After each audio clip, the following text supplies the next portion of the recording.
So today I wanted to tell you why I bought a Unimog and not a Super 73 or any other e-bike.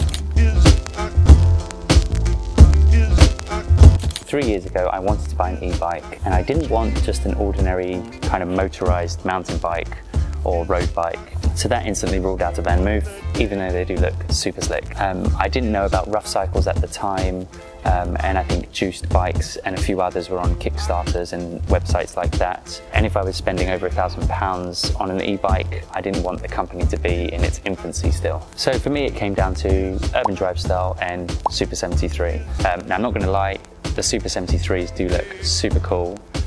Especially seeing them the other week on the group ride. They're awesome bikes, they're constantly evolving, and everyone from Snoop Dogg and Zach Braff has one, so, you know, they're cool bikes. But here's the thing, I wanted my bike to look good, but also it had to have the utility, at least for me, and that was being able to commute on, being able to ride around the city, being able to ride off-road as well as on-road, and also the ability to take passengers.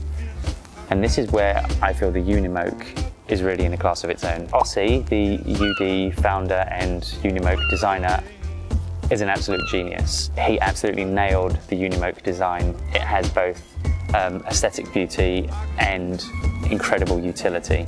The design, I mean, it's fantastic. The big headlamp, the rigid frame, the long seat, the fat wheels, it looks the part, but it's kind of got that retro modern feel. And I really do believe that one day this will be iconic, kind of like the VW Camper or Beetle, that kind of status. But where it really comes into its own is the utility of it. There are 3 points on the frame where you can mount foot pegs. It has an extra long seat, so it's made to take passengers.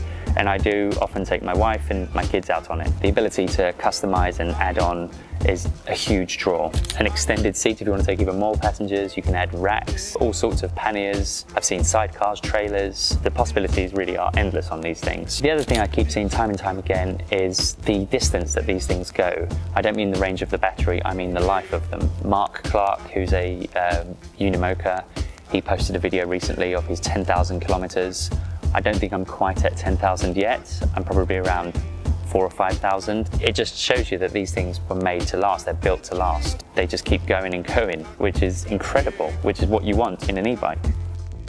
So finally, there's price. So at the time of buying this 3 years ago, the top of the range Super 73 and the top of the range Unimog were roughly the same price, and the specifications were roughly the same. But the entry-level Super 73 and the entry-level Unimog were again about the same price, however the specifications were not. The entry-level Unimog, which was a bobber, which is what I bought, is essentially just a stripped down Unimog. No lights, no mudguards, no long seat. So for me it was a bit of a no-brainer. I was getting a better bike for less money, and it had all the abilities to customize and carry and all the things I just mentioned. If I was buying an e-bike today and I had the hindsight of owning a Unimog, what would I do? I would still buy one. For me, it just ticks all the boxes, and I think that's important to note for anyone buying an e-bike.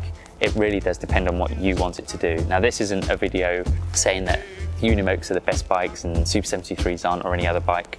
It's more to say, for me, for what I needed, someone commuting, someone using the bike off-road, someone wanting to take passengers, this was the bike for me. So yeah, I would say if you're buying an e-bike, maybe write down a list of things that you need and then check out which one ticks the most boxes. I hope you liked this video. If you did, please do like, share, subscribe and comment. Let me know what you think. Why did you buy the e-bike you're buying? Or if you haven't bought an e-bike yet, which one are you considering and why?